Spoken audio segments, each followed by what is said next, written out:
Well, hello everyone. Reverend Jeff here with a update video for you, just to let you know what's going on, because of course we have hit the end of March, and this was when we anticipated originally things starting to get back to normal. And of course we realize that's not the case.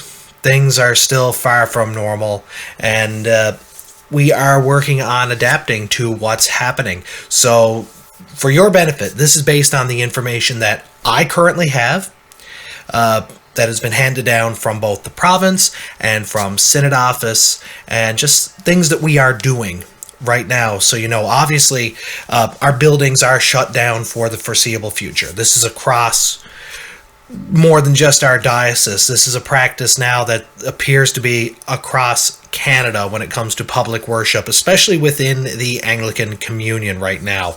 So the buildings are shut down right now. That's how it is. When it comes to outside things like baptisms, weddings, and funerals, obviously because of this, neither of these can happen right now until the time comes we're able to enter the buildings again. I've been asked in the past, over the course of the last 8 years, about private baptisms. We only do private baptisms if it's an emergency baptism. If we are called to the hospital, we've got to do a baptism right then and there. Other than that, we can't do a baptism with just a couple people there because, and I'll get to this in just a moment, the number of people we're permitted to have at gatherings. Weddings are not going to be booked in our parish until after shutdown is lifted, just because we know it's a time everyone wants to celebrate. And again, tying into the next piece when I'll talk again about the restrictions. When it comes to funerals, we can't have them in our church buildings right now. Because, again, to tie back to with weddings and baptisms, we are only permitted to have, at the most, in the building for anything, 5 people.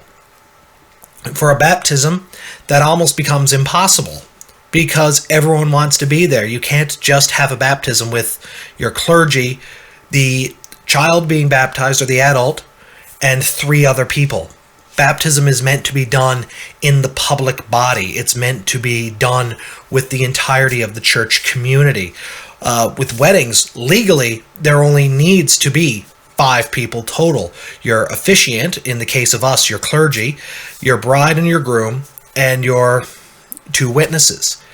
But everyone wants to celebrate, and we just can't do that. And of course, with funerals, it becomes even more difficult because everyone wants to be there to support the family. But again, we're limited to 5 people. So when it comes to funerals, we are following the rules laid out not only by the province, but by our funeral service providers, who are working hard in, again, a field that they are never trained for. So in the event of a funeral, we will be working with our funeral providers to see what we can do, but we have to be aware of the limitations that are now placed on us by the province and by everything that's happening. When it comes to the liturgies for Holy Week, because of course, starting on Sunday, we are in Holy Week. This is the big week of the church year. This is the celebration of our faith. Palm Sunday, everyone's going to be recording something. So there will be devotions all over Facebook and YouTube with what we'll be doing for Holy Week, for Palm Sunday. I will have something. I'm working on what that's going to be. Monday in Holy Week, I am recording a service with Canon Jeff Petton. He's invited me to be his homilist for a service. So what I record with him will be shared with you. So instead of doubling up for that, I'm not sure about the Tuesday and Wednesday of Holy Week yet. Maundy, Thursday, I'm working on. Same thing with Good Friday, Holy Saturday and Easter Sunday. Because this is a realm that we never thought we'd be a part of. There are no Eucharists being held throughout the Anglican Church of Canada until we can come back together. So there will not be a pre-recorded Eucharist for Easter Sunday. What we are doing And I'll be in communication with representatives in our congregations on Easter Sunday morning at 11 a.m. All church bells throughout our diocese will be ringing simultaneously. So there will be a representative in each church building ringing the bells on Easter Sunday morning to sound out the resurrection. We will be doing that. That only requires one person in a building, at the most two, if need be. So that's what's going to be happening Easter Sunday. I've been asked about Easter memorials because, of course, this is a time of year we like to give in memory of our loved ones and to go towards flowers, especially Easter lilies at this time of year. But the reality is we will not be gathering in the church, so there will be no flowers per se. But Easter memorials are still encouraged. We still can publish a list of memorials as we've done in previous years. That's still completely possible to do.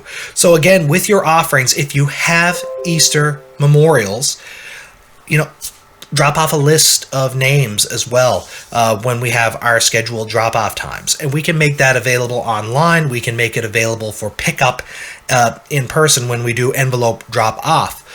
We can even arrange to get those delivered to your door if need be. But we still will be doing Easter memorials per se. Same as previous years. It's just there's not going to be physical flowers involved. The biggest thing, thank you all for your understanding with regarding to keeping your financial contributions to your churches up. We've been doing well. The first week in both of our congregations, we understand news was still getting out of what was going on. But now we're in week 3 of all of this, and we know this is going to be the norm for... I don't even want to put a time frame on it because it changes daily from my understanding. But keep it up. We're doing good. I know other dioceses out there have announced compensation packages to help parishes and help congregations during this time because it's a strange time for us. The best I can say for that is if we have something happening in our diocese, as soon as I know, I will let the treasurers know, and then I'll let you all know. Until then, keep doing what you're doing. Keep it up. There are ways to do this. If you need to have your envelopes picked up, call someone to make arrangements to help with that. Call me, call your wardens, whatever you need to do. If you're able to drop them off in person, don't forget Thursday mornings at both of our congregations are the set drop-off times for if you desire to drop them off in person. And again, only 5 people in total are permitted in the building at any given point in time. So it's going to be up to whoever's there to be mindful of all of that. But just be mindful of those. At St. Albans on Thursdays, it's from 10:30 to noon. At St. Andrews, it's from 11 to 12 noon. So be mindful of that. And as always, I've said, if you are in Grand Falls, Windsor, and you want to drop them off to me at the rectory, you can do so. Just let me know. Either ring the doorbell to signify that you're here, put them in the mailbox. I check the mailbox routinely during the day, and rest assured your offerings are kept safe. There's no questions about that. But we need to keep the course so that when we are able to come back, we are not playing a massive game of catch up, because certain things, depending on where we owe bills to, there might be some terms of forgiveness on all of that. It varies from organization to organization, but certain things we cannot go back on. There are certain things that have to be paid on time monthly that we have to keep up on as a congregation and as a parish. So keep up on all that. You're doing wonderful. I'm really happy that everyone is so understanding about what's going on. But I just wanted to give you this little update, with everything that's been happening. The devotional videos we've been putting online have been going over really well, and I've gotten incredible incredible feedback on it all. I'm learning every day how best to bring the audio quality to you and the video quality. You can tell I've upgraded my microphone setup. The way this is all set up to me now is something I never thought I'd have to learn how to do, but we're getting through this together, and that's the important part. There's going to be a lot more stuff coming, and as soon as I have more updates for you all with what's happening, I'll let you know. I believe in being completely open with you guys about what's going on, and we'll get through this together, and by the grace of God, we'll be back together soon as a worshiping community in both of our places to give thanks to God and to be near each other once again. But until then, God bless you, and the next time I have an update for you, it'll come. Don't worry. I'm with you all. God bless. Take care.